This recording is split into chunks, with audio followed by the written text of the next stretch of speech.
Bien, merci d'abord de nous inviter, c'est très chouette et je commence avec un concept. Ce concept, c'est celui d'inquiétante étrangeté. Vous savez, c'est cette idée chez Freud que, en tout cas, c'est cette histoire chez Freud où il est très inquiet de ne pas voir, de ne pas reconnaître cette silhouette qui est familière, et puis in fine, c'est lui. Et ça met dans une situation particulière. C'est un peu le sentiment inverse que j'ai aujourd'hui parce que tout semble la même chose ici à UTC, où j'ai enseigné presque 10 ans. Et certaines choses n'ont pas changé. En revanche, plein de petites choses ont changé, et la première de ces choses, c'est qu'il y a énormément de monde à FITECO. Je vais changer le nombre de CPS, je ne sais pas ce que vous avez fait, mais en tout cas, c'est absolument incroyable. Alors, je viens aujourd'hui accompagner, avec une autre casquette, accompagner deux de mes doctorants, voilà, 2 spécimens sains, dont je suis extrêmement fier et très honoré de diriger les doctorats. Ils se présenteront un peu plus tard aussi. Je commence effectivement par donner un peu le contexte de cette recherche et le rapport qu'on a au calcul et au code en particulier, puisque c'est la thématique de la journée. Je ne pensais pas qu'on parlerait autant d'IA, mais il y a une slide qui s'appelle « IA n'existe pas », donc j'imagine qu'il y aura peut-être des questions. C'est une conférence que je donne demain d'ailleurs à l'école des Mines. Bref, on en parlera peut-être autour d'un café après. Donc j'avance assez rapidement, je vous donne le contexte entrepreneurial de cette recherche, qui est donc autour de Clay. Clay qui est une entreprise en fait, une entreprise qui est américaine, je vais la décrire maintenant, et qui fait de la reconnaissance gestuelle sur n'importe quelle caméra, y compris des caméras simples 2D de smartphone. Ceux qui sont sur Sketchfeed en train de faire de l'Android Studio pour des interfaces au fond de la salle savent certainement de quoi je parle. Méthode 2D, la tête, désormais j'imagine. Alors, ce qu'on fait, en fait, c'est assez simple, c'est que dans un espace de captation, quel qu'il soit, on va capter une main, indépendamment de l'environnement bruté dans lequel elle est. Ce qui fait que, assez rapidement, on va être capable d'identifier des gestes. Ce sont des choses que vous connaissez bien, mais des choses que vous pouvez identifier du côté du hardware, par exemple, chez Motion, chez Kinect. En fait, nous, ce qu'on va proposer, c'est une brique logicielle qui substitue un peu tout ce hardware, et une partie de la solution, c'est effectivement des solutions assez classiques d'ingénierie, qu'on appelle désormais IA, et en particulier d'apprentissage profond, d'apprentissage renforcé. Bon, il se trouve que c'est pas si compliqué que ça, et d'ailleurs, quand on fera une référence à l'IA ici, on parlera d'IA opérationnelle, et pas de robotique souple, de contrôle de volume, etc. On ne va pas s'enfoncer dans le buzz. Pour nous, lorsqu'on dira IA, parce que c'est ce qu'on fait toute la journée en fait, c'est simplement du calcul de probabilité sur des catégories de sortie. Donc voilà, à 89% on a une main, à 90% on a un arbre, à 52% on a un étudiant UTC1 intéressé. Alors, le contexte entrepreneurial, je continue un petit peu. Donc, Clay est basé aux États-Unis, à Los Angeles, à Venice Beach, à Shanghai, effectivement, ça c'est beaucoup plus récent. Et puis en France, on est à Paris, un bureau BizDev, et à Bordeaux, où l'essentiel de la technologie en fait se fait. Et c'est par ailleurs au laboratoire de l'INS que Ophir Paz et Kim Savaroche font leur doctorat. Alors il y a d'autres doctorants que je dirais qui sont plutôt à l'école des Mines d'ailleurs, dans un autre contexte qui lui n'est pas si. Alors je vous donne quelques segments pour exemplifier un peu ce que je vous raconte, ce qui peut paraître un peu critique. Une petite musique normalement, mais bon, c'est pas très intéressant. Et je vais passer vite parce que je vais assez rapidement distribuer la parole aux jeunes qui sont là pour présenter leurs travaux. Mais effectivement, c'est du contrôle, par exemple du contrôle distal, c'est-à-dire que sur une caméra simple, on a de la spatialisation de la main, donc une reconnaissance de la main in situ dans un espace de captation, ce qui fait qu'on a des coordonnées X, Y, Z, alors qu'on a une caméra front à moins de $2 qui n'envoie que des données en 2D, bien évidemment. Parce qu'ils sont plus ingé côté informatique, connaissent bien la problématique. Recalculer, au fond, et anticiper la donnée Z, donc de profondeur, alors qu'on n'a que des données en 2D, c'est pas particulièrement simple, et c'est ce à quoi on s'attache au quotidien. Alors, je parle encore un tout petit peu de l'entreprise, et puis on passe aux objets de recherche. Le gros avantage de ce dernier segment, c'est que voilà, vous avez l'image AR, VR de quelqu'un en tout cas qui est très harnaché, qui a des joysticks, des gants, etc. L'avantage de la reconnaissance gestuelle sans rien, en tout cas c'est la brique logicielle qu'on propose, c'est que effectivement On n'a pas besoin d'autre chose que d'une lentille, quelle qu'elle soit. Alors ça marche évidemment sur les caméras de profondeur, des infrareds, etc. Mais ça marche bien évidemment aussi sur une caméra simple en bac. Vous avez vu quelques segments, je vous donne des vidéos moches aussi. Il faut toujours montrer des vidéos moches parce qu'on se rend compte que ça marche vraiment. C'est pas la publicité. Mais effectivement, on voit bien que, en fonction de la nature, de la profondeur de mon geste, des actions différentes sont faites. Alors, faites pas attention trop au contenu. Là, c'était vraiment de l'expérimentation. C'était il y a déjà quelques mois sur un iPhone 6S, je crois, dans mon souvenir. Et effectivement, deux types d'actions reconnues, alors qu'on a une caméra de décompte. Ça, c'est pour le côté prouesse technique, mais c'est un segment qui, aux États-Unis, est important. C'est un marché qui est très mature et qu'on adresse spécifiquement sur ce continent-là. En France, on trouve que c'est le futur, la VR et la R, mais au fond, on n'en fait pas beaucoup, si ce n'est quelques contenus. L'AR, même chose. Alors ça marche plutôt bien en Chine aussi, mais pas encore trop en Europe. ARKit et ARCore, c'est-à-dire qu'on peut planter des objets 3D dans le décor, mais que peut-on en faire si on ne peut pas avoir d'interaction avec? On propose de faire de l'interaction avec des objets en 3D. Augmentation cette fois de l'environnement, c'est le plus classique de l'AR, mais cette fois on peut interagir avec. Alors si on caricature un petit peu, trois grandes zones, les USA, pardon, c'est effectivement l'AR et la VR, là, ça cartonne assez. En France, c'est de manière historique, et en Europe, à vrai dire, trois constructeurs. Le premier était Renault-Nissan, pour de la gestion des commandes embarquées. Voilà, donc là c'est dans une talisman, dans les Zoé ça marche aussi. Donc initialement c'était grave pour éteindre la voiture, ce n'est pas forcément le plus judicieux, je pense qu'on fera ça à la caméra. Et il y a parfois aussi des desiderata assez rigolos, un geste propriétaire pour déclencher une action quand on est en train de conduire, c'est pas forcément toujours adéquat. Quoi qu'il en soit, pour des actions simples qui permettent de sécuriser l'environnement, c'est-à-dire qu'on n'est pas obligé de chercher 3 heures dans son ordinateur de bord pour contrôler les actions, c'est quelque chose que l'on propose. Et puis le dernier, donc là c'est beaucoup plus récent, c'est la Chine, où on s'est installé il y a peu. Sont des choses un peu plus gadgets pour le coup, mais qui font appel au même type de reconnaissance. Donc là, on va pouvoir ajouter, puisqu'on a une main dans l'espace, on va pouvoir ajouter des effets, comme le ferait un Snapchat par exemple, mais en Chine c'est Meitu. Alors Meitu c'est 300 millions d'utilisateurs, voilà. Et puis on va rajouter des avatars sur une main, par exemple, enflammer sa main. Ceci, tout le monde en est friand, c'est même. Alors c'est moins sérieux effectivement que l'autonomie, et peut-être un peu moins que la RVR. Quoi qu'il en soit, c'est un marché monstrueux. Alors on en arrive à des choses plus intéressantes. Pour les phytéciens, je ne sais pas comment on dit d'ailleurs, après toutes ces années, je ne sais toujours pas comment on dit, sur la nature du travail que l'on fait.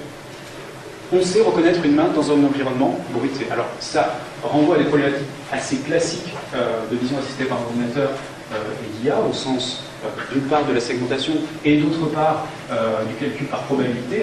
On en parlait d'IA beaucoup tout à l'heure, mais des chaînes de Markov au deep learning ou à l'apprentissage renforcé, ce que l'on fait toujours, c'est du calcul de probabilité sur des catégories de sortie qui sont, dans l'essentiel des cas, prédéterminées. Voilà. On va répartir et classifier. Alors, j'étais étonné, d'ailleurs, tout à l'heure on n'en a pas parlé, mais enfin d'entendre que certaines tâches étaient considérées comme simples. Alors on pourrait a priori se dire que reconnaître une main c'est simple, ça ne l'est pas du tout, et on sue chaque jour sur la question, c'est assez monstrueux. Alors ici c'est une capture d'écran sur un Android, un vieil Android, et ce qu'il faut noter c'est qu'on est effectivement à 30 fps et 23% de CPU en lycée sur tous les cœurs, ce qui est très très peu, et la problématique de l'optimisation est quelque chose qui va devenir assez central pour nous. Mais ce que l'on fait dans le fond, et là je lis ceux qui sont aussi en UTech, c'est qu'au fond, malgré les problématiques très technologiques en sciences de l'ingénieur et en informatique que l'on adresse, donc computer vision, etc., ce que l'on fait au fond, c'est interpréter, computer vision, catégoriser, IA, ça ne fait pas autre chose. Le buzz médiatique actuel est assez infondé. J'ai une autre presse de prête, si vous voulez, sur la question. Et puis modéliser, c'est la question du rapport au code et de son rôle constitutif dans l'effectuation de la solution finale. Et puis c'est Ophir qui en parlera plus particulièrement, comme Kim parlera de computer vision. Donc je vous le disais, on fait de la computer vision et de l'IA, qui sont les domaines des sciences de l'ingénierie informatique, qui sont des attendus techniques.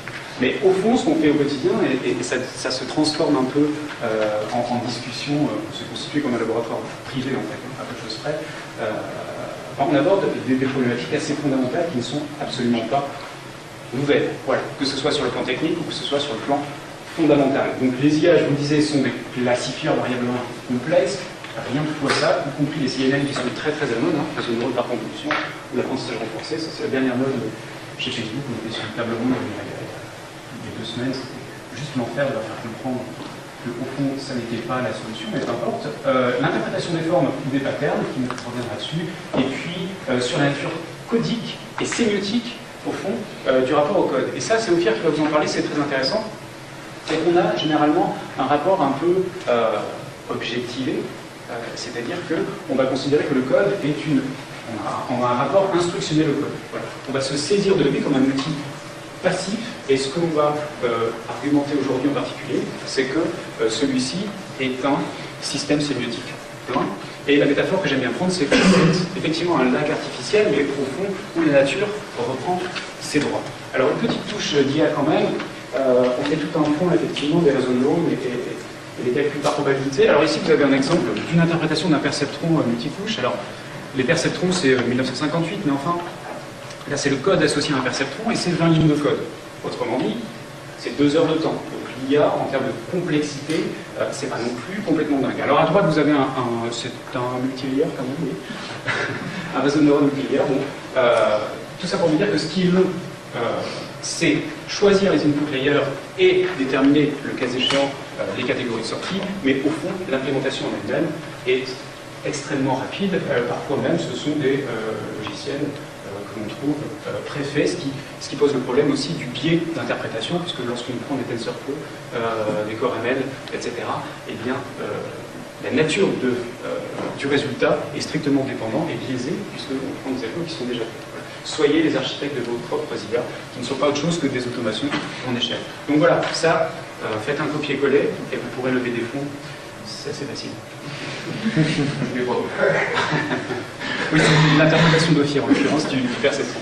Voilà, petite touche, ça c'est un ouvrage collectif que je dirige qui va sortir aux presses des mines. Voilà, l'IA n'existe pas, préfacé par Cédric Villani.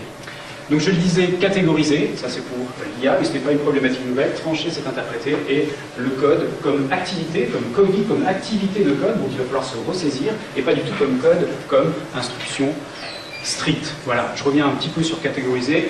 Effectivement, c'est une vieille problématique, et pour le coup, en sciences du langage ou bien en philosophie scolastique, un modèle scolastique aristotélicien de la catégorisation, c'est un vieux modèle, on trouvera toujours des gens pour dire que c'est absolument obsolète et irrelevant pour les IA. Force est de constater que dans les ontologies et dans l'IA actuelle, peu de problématisation est faite autour de la nature de ce qu'est une classe. Et au fond, c'est ce qu'on essaie d'apporter dans ce travail qui, pour le coup, est très appliqué, mais qui part d'une recherche fondamentale, qui va chercher donc tant des théories de la Gestalt, par exemple, on va le dire tout à l'heure, des critères d'interprétation qui sont très pertinents pour nous, c'est Kim qui vous en parlera, que du côté eh bien, de Simondon, ou de Rastier peut-être, ou des grammaires constructionnelles pour le code, ce qui n'est pas commun. Je crois que j'ai encore une slide, mais tout ça pour vous dire... Et tu auras 10 secondes. J'ai 10 secondes, merci.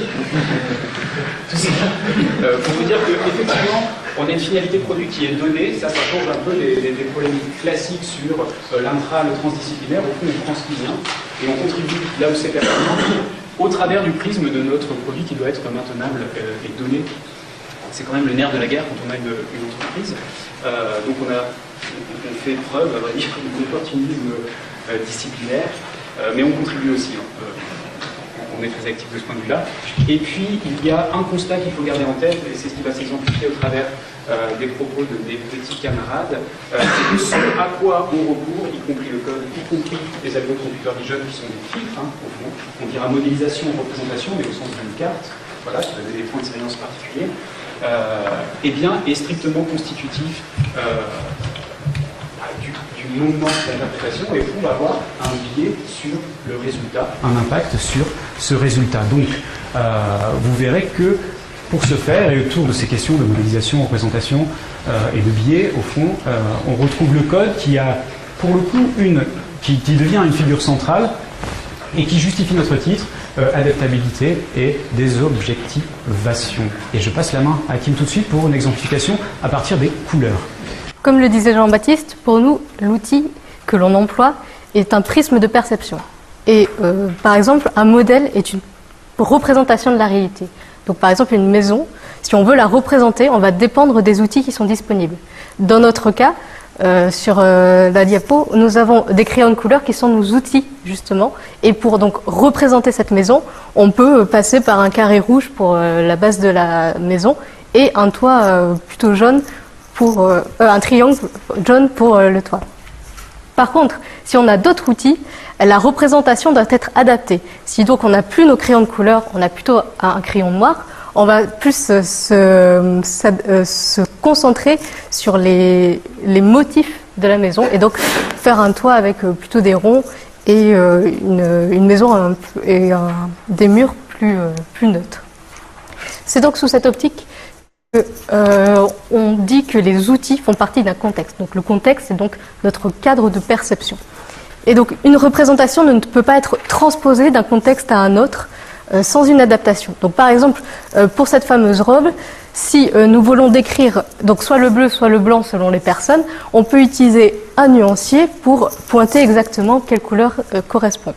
Par contre, dans notre modèle informatique, on va plus utiliser ce qu'on appelle le modèle RGB et donc décrire le bleu avec les valeurs suivantes et le noir aussi pour les traits de la robe. Donc dans un nouveau contexte, une représentation est saisie différemment. Donc soit on peut utiliser le nom de la couleur et dire qu'on la voit plus ou moins bleue ou rouge, mais c'est différent de quantifier. Alors qu'en informatique, vu qu'on a des données avec des nombres, il est facile de créer une distance et donc d'avoir une valeur tout à fait mesurable. Et donc ces adaptations, on peut les réaliser en utilisant d'autres travaux, d'autres domaines qui ont été créés dans d'autres contextes. Dans notre cas, on va par exemple utiliser des modèles bio-inspirés, donc qui essaient de représenter ce que la rétine humaine peut voir et donc corriger les couleurs. Donc par exemple sur cette image de départ, nous allons donc appliquer le modèle que nous avons choisi pour obtenir ce résultat et avoir une segmentation bien plus simple. Mais les exigences supplémentaires par rapport à notre contexte et que nous avons en plus donc forcément une modélisation informatique vu qu'on est plutôt sur smartphone, on doit en plus être très robuste, c'est-à-dire qu'on doit réussir à faire des calculs en temps réel dans un contexte dynamique. Donc c'est-à-dire que si la luminosité change ou qu'une personne passe derrière vous, on doit tout de même reconnaître la main continuellement. Et donc tous ces calculs doivent être faits tout en ayant une approche très minimaliste. C'est-à-dire que si votre smartphone va laguer et que vous ne voyez plus que la main très lentement, il va se créer une rupture entre vous et l'outil et du coup on ne pourra pas être un outil prothétique. Et donc c'est sur cette optique que nous voulons absolument économiser les ressources et donc minimaliser cette prise de ressources par nos calculs pour pouvoir coupler notre analyse de main avec d'autres actions, comme par exemple allumer la voiture ou éteindre les lumières. Et donc, pour réaliser ceci, nous avons besoin d'utiliser de code, et pour ceci, je passe la main à vous. Donc, effectivement, comme le disait Kim, notre outil central, du coup, à nous, c'est le code pour nos modélisations informatiques, puisqu'on fait une application, une brique logicielle sur smartphone, et on doit y intégrer des représentations provenant d'autres contextes, comme des modèles pure inspirés ou des modèles de computer vision classiques comme la segmentation. J'ai essayé de faire un schéma ici d'une acception d'un lieu commun sur le code, qui veut dire que le développeur, du coup, c'est un espèce de traducteur, il est là au milieu, il prend les représentations d'un côté, puis en fait il les traduit en code, et ce code va être ensuite compilé pour former le produit final. Et donc, j'ai mis une définition qui serait que le code est une succession d'instructions modélisant le comportement attendu par l'ordinateur. Rien de très choquant là-dedans, c'est assez classique. Sauf que ce qu'on vit tous les jours en réalité, quand on va aller voir des modèles extérieurs, donc là j'ai pris par exemple une image de la Joconde et j'ai voulu illustrer la perception par l'outil dans ce cadre-là. Par exemple, cette partie floue de la Joconde, Et si vous la montrez à un photographe, il va dire que c'est une image mal focalisée. Parce que lui, c'est l'outil, pour lui, c'est la lentille, et pour lui, c'est une image mal focalisée. Donc pour un peintre, c'est probablement un truc mal dessiné, mal reproduit.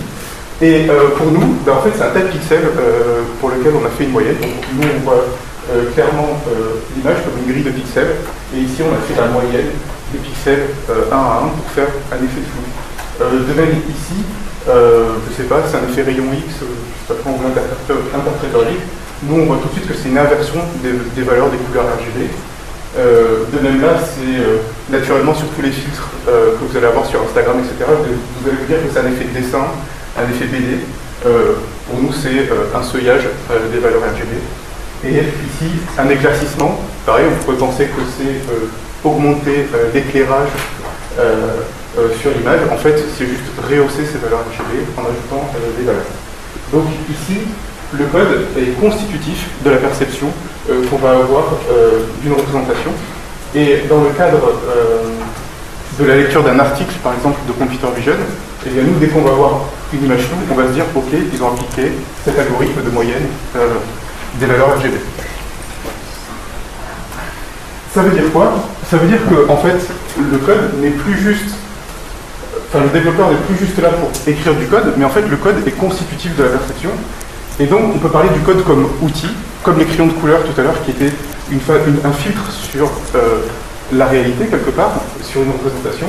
Eh bien, nous, le code va être également un filtre, un prisme, et on peut du coup argumenter que le code est un outil dont on se saisit et qui porte un prisme sur nos représentations. Alors, j'ai rajouté cette petite slide pour juste rajouter une petite différence avec le crayon de couleur de tout à l'heure. C'est que le code, c'est quand même aussi le support de la modélisation. Le crayon de couleur, il était d'un côté, c'est l'outil, et puis quand on dessine, on ne modifie pas le crayon de couleur. Le code, lui, dès qu'on écrit du code, en fait, on modifie le code et du coup, on modifie l'outil. C'est-à-dire qu'on est dans une espèce de relation en boucle perpétuelle entre la perception par le code, la modélisation par le code, et du coup, la modification du prisme et une nouvelle perception des représentations. Donc il est marqué, voilà, modéliser revient donc à modifier le code, donc l'outil, et par son intermédiaire, la perception et les moyens d'action. Je repasse sur Kim. Oui. Du coup, en théorie, on pense que la perception donc, du développeur est accompagnée donc, de son prisme du code, et que donc s'il va lire des œuvres d'une autre discipline, il va avoir des affordances, c'est-à-dire des propriétés saillantes, des invites à utiliser certaines propriétés de la façon dont il voit. Donc, par exemple, s'il va avoir une calcul de distance, il va sûrement imaginer soit une fonction avec calcul de distance euclidienne ou une autre distance qui lui semble plus appropriée. Et donc pour ceci, il va du coup modifier le code et donc par la suite modifier son prisme de code, son prisme du code et la boucle continue. Donc pour illustrer ce cas, je vous invite à nous intéresser à la Gestalt théorie qui est en fait la théorie de la forme qui nous encourage à voir les formes globales plutôt que les petits éléments détaillés. Donc par exemple, nous pour la main, dans notre cas, les petits détails sont donc des pixels et on doit les regrouper en une forme de main. Et donc pour regrouper correctement ces pixels, nous avons les lois de Wertheimer qui nous ont particulièrement intéressés. Dans celles-là, nous avons la loi de proximité, qui est donc une distance euclidienne entre les coordonnées x, y de deux points en informatique. Et sur les schémas que vous voyez tout en haut, ce sera la tendance en fait à grouper les trois points qui sont proches, donc par exemple les trois tout à gauche. En termes de similarité, ce sera plus le groupement par couleur qui sont proches. Donc vous allez grouper les points rouges ensemble, les points noirs ensemble et les points bleus ensemble. De notre côté, ce sera donc une distance euclidienne entre les couleurs RGB de 2 pixels. Nous avons ensuite le destin commun qui nous invite à grouper les points qui vont dans la même direction, qui est représenté par un vecteur directeur sur cette image. Et donc en informatique, pour nous, ce sera des pixels qui ont eu le même mouvement d'une frame à l'autre. En termes de bonne continuation, on cherchera à avoir des formes harmonieuses qui ne sont pas trop segmentées. Donc par exemple, pour celle-ci, on va accompagner la forme noire en une seule, et par contre les deux un peu plus rouges vont être dissociées en deux formes distinctes, et pas une seule, vu que la courbe est trop exagérée, et donc on la divisera en deux formes harmonieuses en informatique. Question clôture. Alors, question clôture, donc c'était, si tu veux bien revenir sur ça, pas de souci. Donc sur la question de clôture, nous avons soit tendance à voir les points noirs, les ronds noirs, ou le cube qui se dessine par exemple, qui sont dessinés ainsi.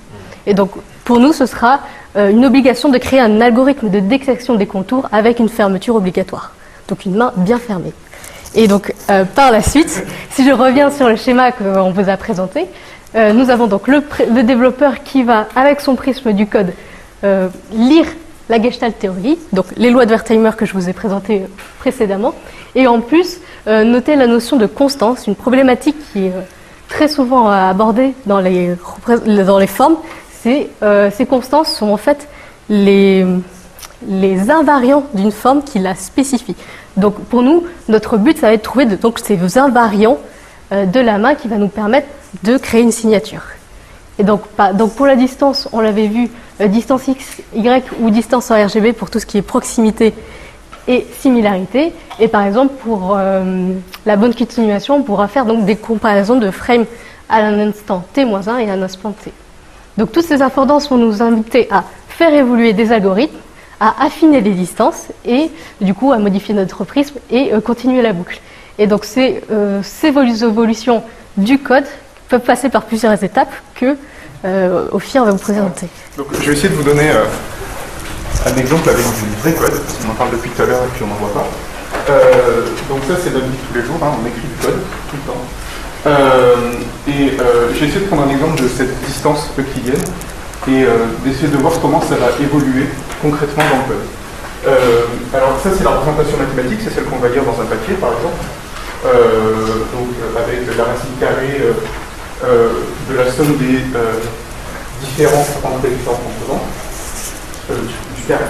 Oui, c'est bon, c'est ce que j'ai dit. Et donc, comment nous on va se saisir de ça en informatique? Eh bien en fait, on a, quand on parle par exemple de points de salience ou d'affordance, eh bien par exemple la racine carrée pour nous, c'est quelque chose dont on sait se saisir, puisqu'on a un outil qui s'appelle SQRT, on n'aime pas les voyelles en informatique, ça veut dire square root.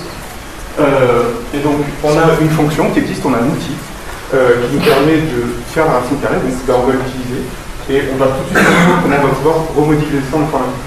Pareil pour la puissance, donc en fait le carré pour nous c'est une puissance de 2, donc POW pour c'est power. Et si on fait PO de 2, ça veut dire qu'on fait une valeur au carré.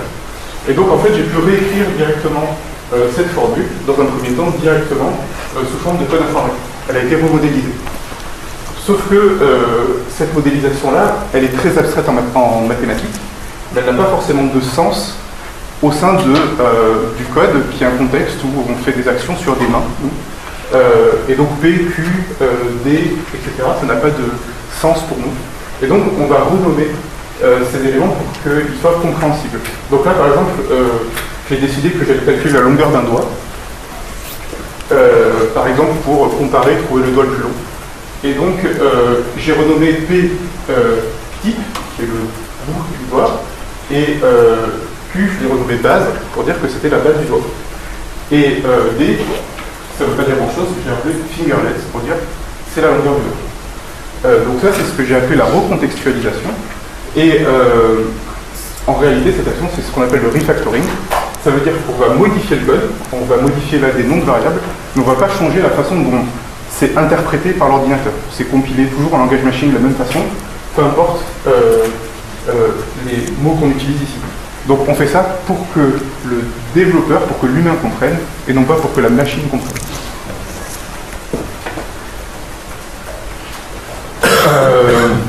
Donc ça, c'était cette première partie adaptation. On va adapter une formule pour qu'elle soit utilisable dans le contexte informatique. Et ensuite, cette désobjectivation, c'est le fait qu'on va pouvoir petit à petit se distancier de cette modélisation mathématique. Pourquoi? Par exemple, pour des raisons d'optimisation. Ici, je vous ai dit, moi je vais utiliser la longueur pour trouver quel est le vol plus long, par exemple. Eh bien, ça veut dire que je vais aller comparer des distances. Et si je dois comparer des distances, je n'ai pas besoin de faire la racine carrée. La racine carrée, des valeurs comparées sans la racine carrée, la comparaison reste valide. et du coup je vais pouvoir gagner en performance parce que la racine carrée ça coûte cher à calculer pour un ordinateur quand on doit avoir une consommation CPU assez faible. Donc ici, j'ai créé une nouvelle entité que j'ai renommée qui va s'appeler la distance au carré, et je fais sauter la racine carrée ici. Donc je me suis éloigné de la modélisation mathématique. Pour moi c'est toujours une distance, je le manipule de la même façon, mais je me suis éloigné de l'exactitude mathématique. Et si par exemple je vais avoir besoin de la distance à un autre endroit, par exemple pour faire des distances de couleur, ou pour faire des distances entre des points pour les regrouper, comme en Faraday, et bien maintenant je vais pouvoir potentiellement réutiliser cette notion de distance au carré, et même en faire une entité manipulable, un outil, comme la racine carrée était au départ, ou la puissance, et je l'ai appelé, alors j'ai fait exprès de faire un petit renommage de la variable pour appeler le carré de la distance, juste pour dire que maintenant c'est une entité que je peux manipuler, et quand je vais lire un article où je vois des gens qui comparent des distances, eh bien je vais tout de suite appliquer ce filtre et me dire, bah là, moi quand je vais le coder, je vais pouvoir directement utiliser le carré de la distance. Donc cette modélisation par le code a bien modifié ma perception des formules mathématiques que je vais aller voir dans les papiers.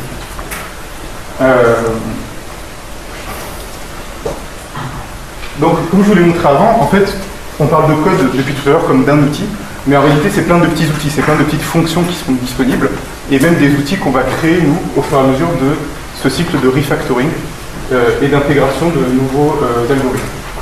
Et donc, on va avoir un ensemble d'outils, et qui va se refléter dans un système sémiotique, puisqu'en fait, on va donner des noms à tous les éléments, et on va se saisir de tous ces éléments de code par leur nom. Donc on va avoir un système sémiotique qui représente cet ensemble d'outils et qui va constituer notre façon de penser, de percevoir et d'agir sur le code. Et donc on peut parler de technologie cognitive. On a une technologie qui nous permet de penser. On ne peut pas penser le programme sans penser au code qui est écrit dedans. On ne peut pas le décrire sans utiliser les mots qui sont dans le code. Pardon. Alors, méthodologiquement, ça pose quand même quelques questions de partir de ce postulat-là. Notamment parce que le développement, ça se fait en équipe. Donc là, je vous ai dit, on a un système sémiotique qui est compris par le développeur, etc. Mais en fait, il y a plusieurs développeurs. Du coup, en réalité, il y a plusieurs systèmes sémiotiques. Et chacun va comprendre le code de façon différente. Et il faut se mettre d'accord sur ce que veut dire le code.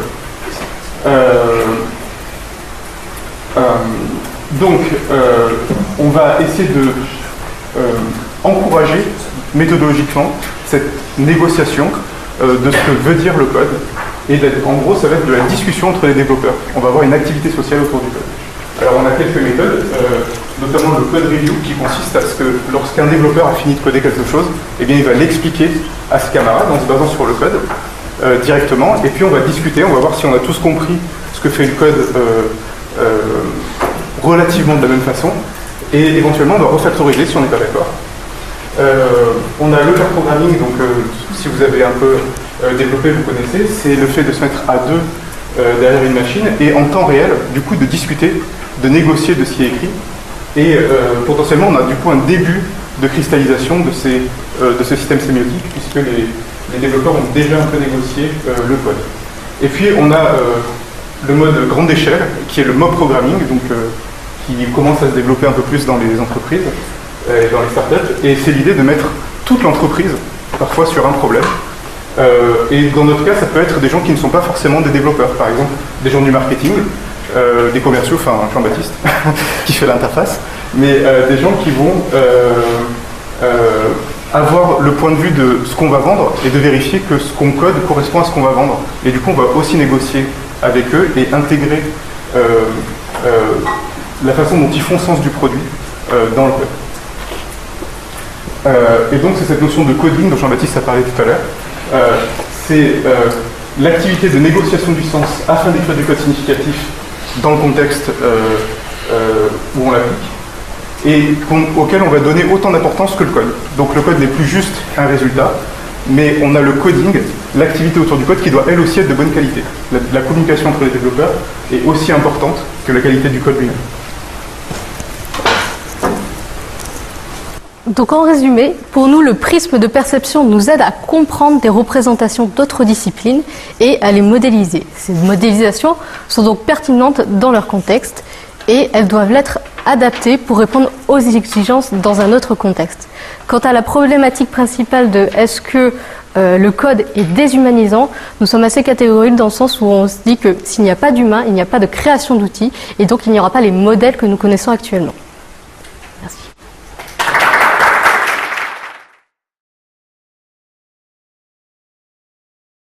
J'ai remarqué que vous aviez utilisé, Jean-Baptiste, je crois que c'était toi, la notion de biais.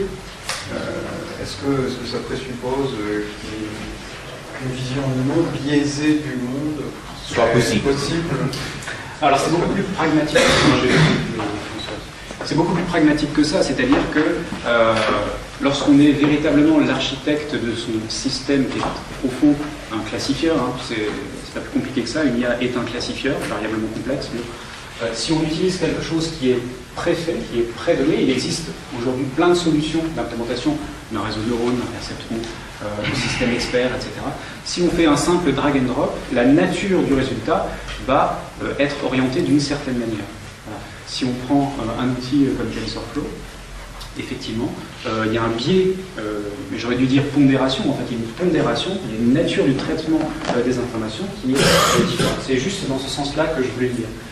Mais même si on n'utilise pas ça, même si on fabrique uniquement c'est pour le truc, il est aussi en biais. Bien sûr, sauf que non, mais on n'est pas. C'est pas évident qu'on comprend mieux ou maîtrise mieux le biais de l'usage qu'on a fait soi-même. On est peut-être presque aveuglé. Si on utilise une drag and drop, des choses comme ça, on est alerté qu'il aura un biais et on peut se citer par rapport à ça. Oui, le centre de la question, c'est que c'est problématique de présupposer qu'il y a quelque chose qui puisse être non biaisé. Voilà. Mais en fait, tout est toujours biaisé. Ce n'était pas l'objet de ma remarque. Effectivement, ce qui serait un peu simple de croire, c'est qu'il existe une considération, une considération, une compréhension du monde qui serait non biaisée. Effectivement, il n'y en a pas. Dès lors que le code, et ça pose la question de la responsabilité, on parlait beaucoup d'éthique ce matin, au fond, celui qui code est responsable des résultats qu'il obtient. Il y a toujours un biais constitutif, sauf que si on est le mécanicien qui opère la suite instructionnelle, alors pour le coup, on a une meilleure compréhension de la nature des résultats et on peut orienter un peu les résultats. On peut aller dans le sens du biais, ce qui n'est pas forcément le cas lorsqu'on utilise un outil qui est très fait de catégorisation par lien. Voilà. Donc oui, il y a du biais tout le temps, mais la question n'est pas par rapport au monde et à la représentation du monde, elle est par rapport à l'effectivité du code. Voilà. Et un exemple de ça, c'est qu'on va préférer une solution qui, du côté des sciences de l'ingénieur, est beaucoup plus optimisée, donc il va prendre 8% de CPU, qu'un truc qui serait biomimétique et qui mimerait une rétine. On a fait les deux, hein. Mais dans un cas, on a 160% de CPU, et dans l'autre, 0,8% avec un résultat similaire. Voilà. Donc, effectivement, le biais du côté technique, hein, il ne s'inscrit pas dans une conception générale de il y a un monde qui est préfet, dans lequel on s'inscrit et qu'on va représenter. Donc, quand on a utilisé modélisation en représentation, c'était au sens de la carte. Et effectivement, quand Kim parle d'un filtre pour une main, elle va parler d'un fond noir avec une stratégie de contour, c'est ce sur quoi porte son travail doctoral, ou bien l'identification d'un barycentre, etc. Ce sont des points de science qui vont nous donner à voir autre chose. Donc, on va se saisir. Mais oui, il y a du biais tout le temps. Et puis, on n'est pas sur une grosse problématique de j'ai un biais ou j'ai pas un biais par rapport au monde et à sa représentation. C'est plutôt j'ai pleinement conscience de la finalité de mon code qui est orienté vers un produit. Si tu peux raccourcir un petit peu ma réponse parce qu'il y a beaucoup de questions. Ça marche. Une autre question. Vous avez terminé en disant s'il n'y a pas d'humain, il n'y a pas d'outil, il n'y a pas de modèle. Mais une question. Est-ce qu'il y a quand même pas dans certains cas une émancipation par rapport au développeur lui-même, parce qu'un code peut être repris suffisamment largement, de sorte que l'individualité personnelle de celui qui a fait le code peut s'effacer. Bon, un exemple, le code de Facebook, les responsabilités particulières des humains particuliers qui l'ont fait est effacé parce que c'est devenu tellement généralisé. C'est une question. Mais, je prends du coup, je pense que c'est mon peine. L'idée, c'est que de toute façon, si vous n'avez pas eu cette négociation directement avec le développeur qui a écrit le code, il y a vraiment très très peu de chances que vous le compreniez de la même façon que lui l'a écrit. Et en plus, souvent vous n'avez pas accès au code, donc vous avez accès qu'à une interface qu'il a écrit en pensant à comment vous allez l'utiliser, mais en fait c'est toujours détourné et le sens est toujours différent de celui qui a écrit le code. Il y a vraiment très peu de chances que ce soit bien. Et ça pose pas de problème en fait. C'est un objet qui est là et dont on se ressaisit. Parce qu'à partir du moment où c'est socialisé et partagé par beaucoup de personnes, celui qui était l'auteur à l'origine, c'est que lui fantasmait, etc. On s'en fout. Parce que la seule chose qui compte maintenant, c'est ce qui est utilisé. Oui, mais c'est l'exemple à l'envers, sans parler de code, mais de la distance euclidienne. Le mathématicien qui l'a écrit, il avait une vision idéale de la distance mathématique.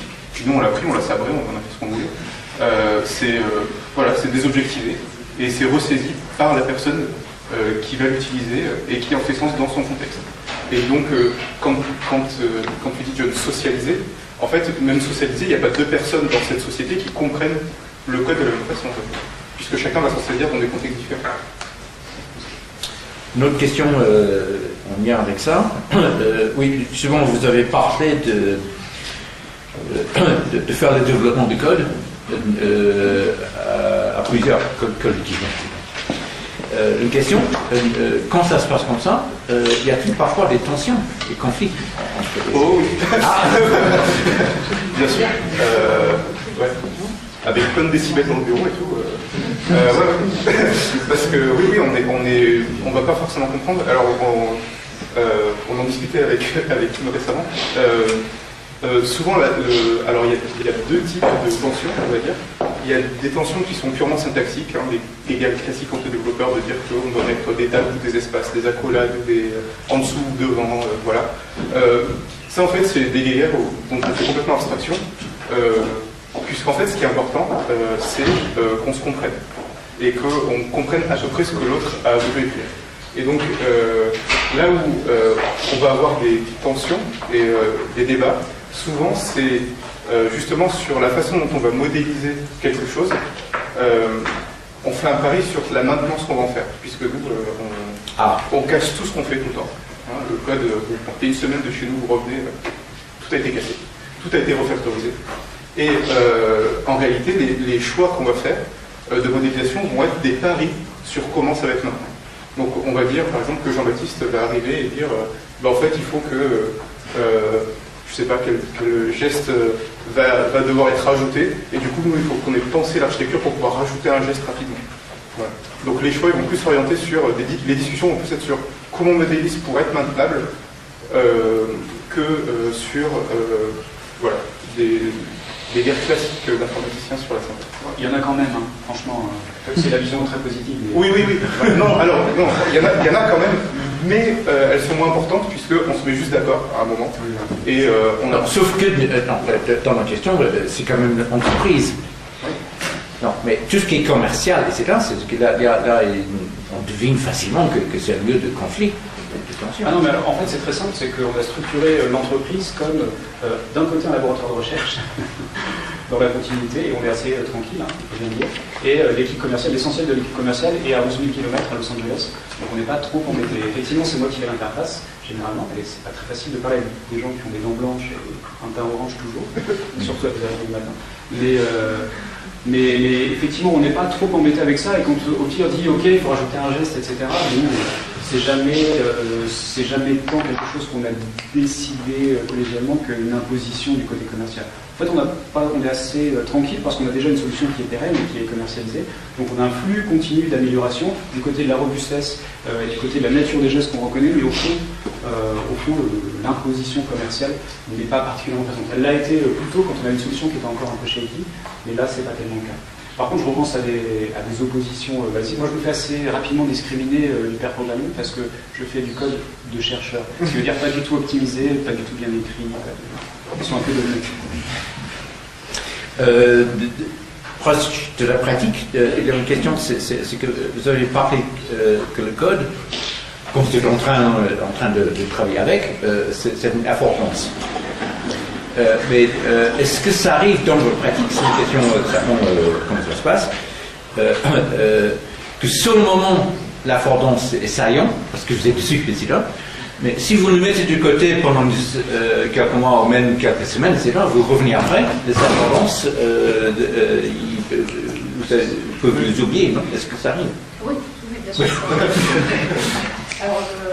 Alors, soit on utilise une sorte de to-do list, bien sûr, on note les pistes qu'on souhaite explorer. Et si par exemple quelqu'un efface derrière et qu'on n'a pas pensé à prendre une photo, ça nous est arrivé, effectivement on peut oublier certaines pistes. Mais la plupart du temps, on se passe les articles et donc on relit chacun des articles. Donc on peut avoir des attendances différentes selon notre connaissance, ou même on peut avoir un article qu'on pense avoir eu toutes les attendances qu'on pensait, et le relire dans 2 mois et en avoir des complètement nouvelles. Et ça justement, ça ouvre. Ah oui, ok, donc il y a un oubli, mais aussi une possibilité de renouveler. Oui, c'est ça qui est important, c'est-à-dire que par exemple, si on retombe sur un bout de code qu'on a écrit il y a 6 mois et qu'on ne le comprend plus, tous ensemble, on se dit est-ce que tu comprends ce type de code? Non. Bon, on refactorise. On se met tous d'accord sur ce qu'elle était censée faire et puis on va la changer. Mais pour aller dans le sens du travail d'OFIR, ça c'est assez strictement une expérience qu'on peut faire dans d'autres contextes. Si on commente, on annote son code, les petites briques qui est posé là et dont on fait rien, on retombe dessus, on ne comprend pas forcément ce qu'on a dit, pourquoi on a dit ça. Mais si vous reprenez un livre que vous avez lu au tout début de votre thèse, il y a 12 ans, par exemple, c'est personnel, la classique de Wittgenstein, et que dans la marge, il y a marqué un truc absolument critique, et dessous, mal écrit, vous dites, mais qui es-tu pour avoir annoté ça, comme ça, comme ça, on ne comprend plus vraiment. Cela étant, c'est intéressant de regarder ces notes et de voir comment on a compris d'une manière différente à 10 ans, avec 10 ans de décalage. C'est exactement pareil sur le code, sauf que ça va beaucoup plus vite puisque c'est le quotidien et que c'est multiple. Le Git est installé sur tous les postes, donc ça va beaucoup plus vite. Une autre question qui s'est intéressée justement à votre travail, c'est que comment est-ce que vous gérez l'absence de retour sensoriel? Par exemple, c'est dans les gestes comme ça, que quand on fait réellement le geste, il y a un retour sensoriel de progression, comme ça. Mais dans ce qui est repris pour faire fonctionner le logiciel, il y a cette ressource, ça peut être une ressource dans la vie réelle, le retour sensoriel, mais vous êtes privé de ça. Est-ce que ça vous pose des questions? Est-ce que vous avez géré l'absence de retour sensoriel? Oui, tout le temps, c'est l'objet de la thèse de Laurent Guédon, en fait, qui n'est pas là, mais en ministre, particulièrement sur la question. C'est un souci. Après, ce qu'on peut répondre assez facilement, c'est qu'il y a un retour, en fait. Alors, vous êtes assez sensibilisé à la question de la surveillance, j'imagine. Mais il y a toujours un retour quand on est en VR, quand on est en AR, on a un retour visuel alors qui n'est pas tactile, effectivement, qui n'est pas haptique, c'est quelque chose que... Ah, ce que tu dis, c'est que le retour n'est pas toujours de la même modalité sensorielle que quand on fait comme ça, mais même si c'est une réalité artificielle ou une réalité virtuelle, il a toujours un retour suffisant qui permet de fonctionner. Je peux montrer un truc très simple. Hein. Alors c'est un gadget un peu, alors c'est pour les Chinois. De toute façon, on ne comprend pas ce que je dis.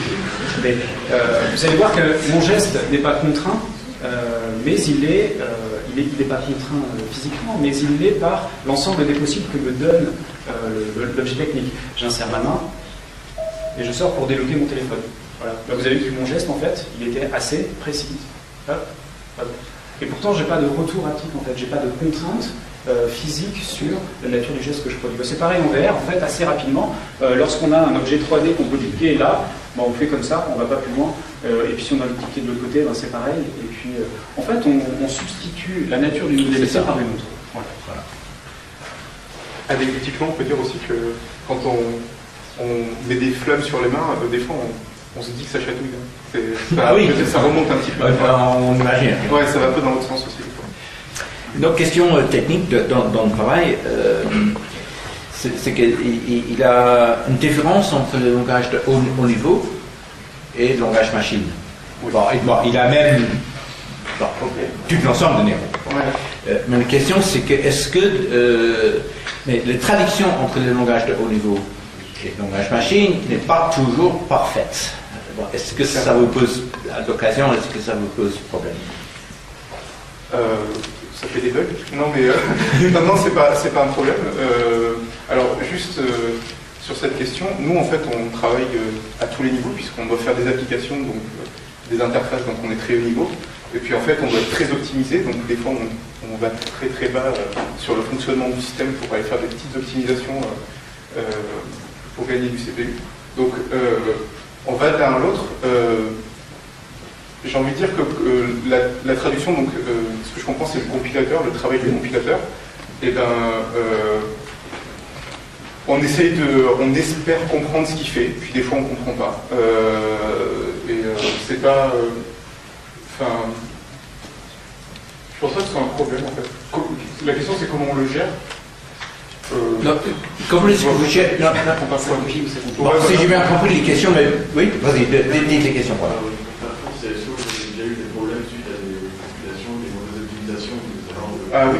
Alors oui, on a eu même des optimisations qui ne sont pas du tout naturelles, à l'inverse, c'est-à-dire qu'on va utiliser... il y a par exemple des cas où on ne sait pas si le compilateur va faire un travail d'optimisation ou pas, et du coup on va être redondant dans le code alors que le compilateur va le faire. Notamment parce qu'on utilise plusieurs compilateurs, puisqu'on est une petite plateforme, donc on ne sait pas le compilateur de la plateforme comment il va faire ça. Inversement, des fois on va vraiment voir qu'il fait du bon boulot et on va compter sur lui. Donc on va comprendre, par exemple sur iOS, la gestion du multicœur, elle est gérée toute seule, naturellement, à la compilation. La gestion de la mémoire est gérée toute seule à la compilation. Donc il y a des choses que nous, on ne va pas gérer, on va vraiment faire confiance au compilateur. De temps en temps, quand ça bug, on a un problème. Effectivement, on va identifier d'où ça vient. Mais il y a les deux. Il y a les deux. Et pour rapprocher la fin, des questions plus générales, vous avez parlé de... On a compris que vous remettez en question certaines conceptions un peu classiques du code. Mais c'est ça intéressant. Est-ce que vous pourrez raconter un peu plus quelle était votre procédure, le processus qui vous a amené à remettre en question une notion classique du code? Je trouve qu'il y a une part de névrose là-dedans.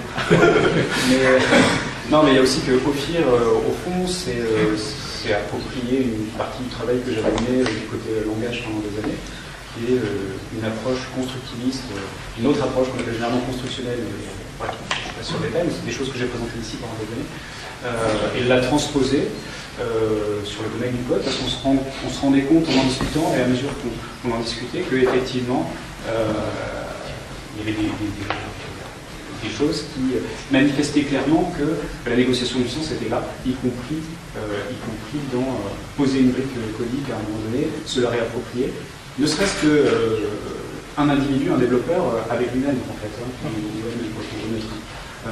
et puis du coup ça a changé un peu nos pratiques, c'est-à-dire qu'à force de discuter et de voir des similitudes entre l'organisation sémiotique du langage et c'est ce qu'on supposait être la sémiotique du code, on a changé nos pratiques, c'est ce qu'a présenté Ophir sur la méthodologie, et c'est ce qui fait qu'on a une pratique beaucoup plus ouverte de pair programming et de mode programming maintenant. Voilà, même s'il y a des gens qui ne savent pas particulièrement développer.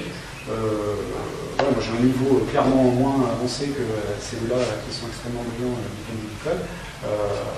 Ça n'empêche que je suis pertinent. Et c'est vrai aussi de gens qui ponctuellement, qui viennent d'autres départements que nous, voilà, que le DPRB, nous intervenons là-dessus. Voilà. Mais alors sur la conception codique, sémiotique, là il faudrait, parce que c'est tout son travail de thèse, donc il faudrait... Non, par contre sur la motivation, il y a quand même un autre petit point, parce que moi j'ai donc, ça fait 10 ans que je développe, je suis sorti de l'école en 2006. donc voilà, donc moi j'ai 10 ans d'expérience et j'ai souvent croisé en entreprise avant d'arriver chez Clé que les pratiques qui sont censées aider aux développeurs, qui sont perçues comme bonnes par les développeurs, comme le pair programming, sont très difficiles à vendre dans les entreprises. Parce que vous devez expliquer à un manager qui vous paye qu'il y a un des développeurs qui ne va pas produire de code. Voilà. Ou qu'on va devoir nous payer à discuter, en fait, et pas à produire du code.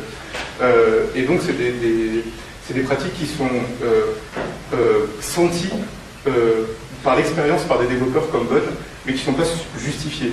Et donc moi j'essaie de rapprocher des travaux, notamment donc, de Jean-Baptiste ou des sciences cognitives, voilà, un peu en général, pour essayer, de la philosophie de la technique, pour essayer de justifier et de faire une méthodologie qui va exploiter ça, mais qui va montrer que c'est plus efficace.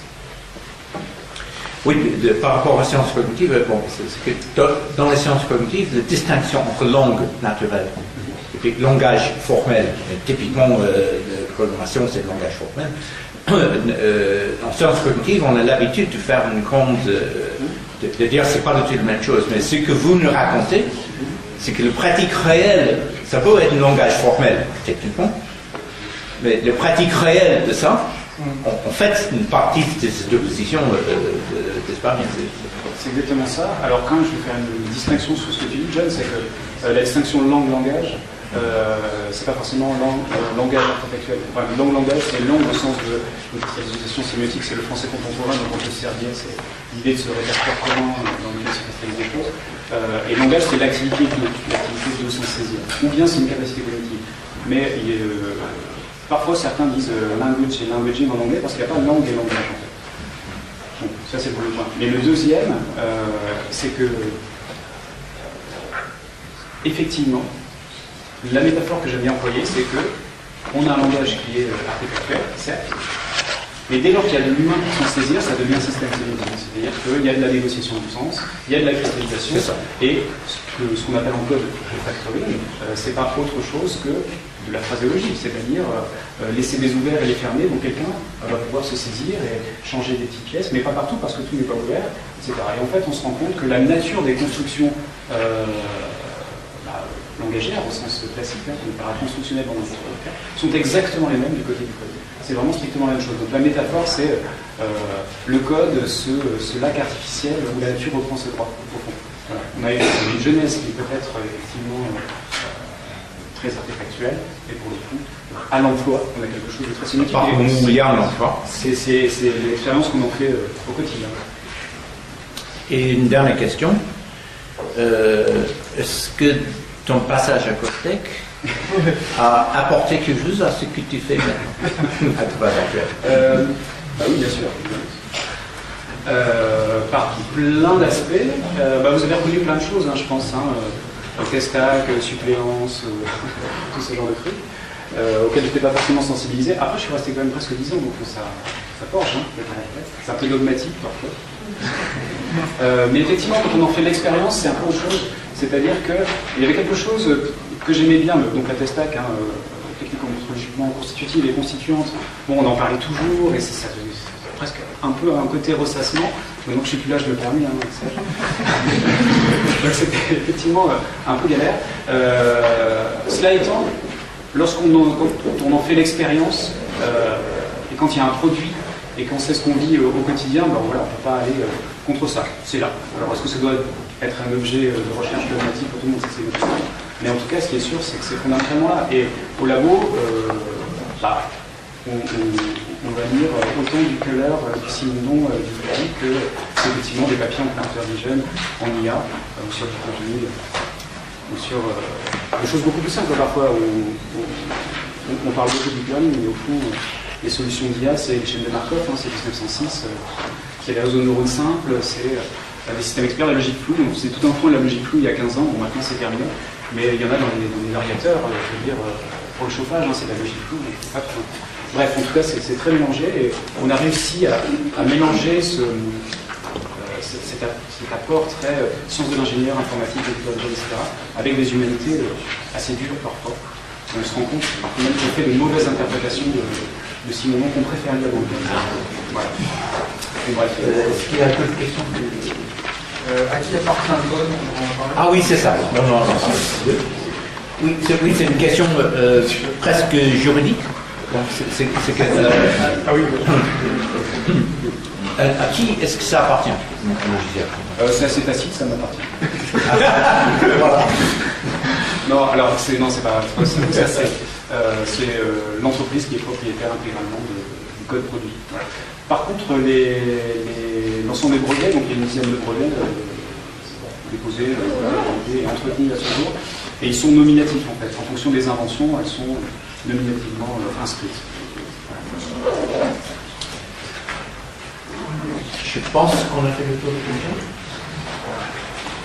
Voilà, c'était parfait.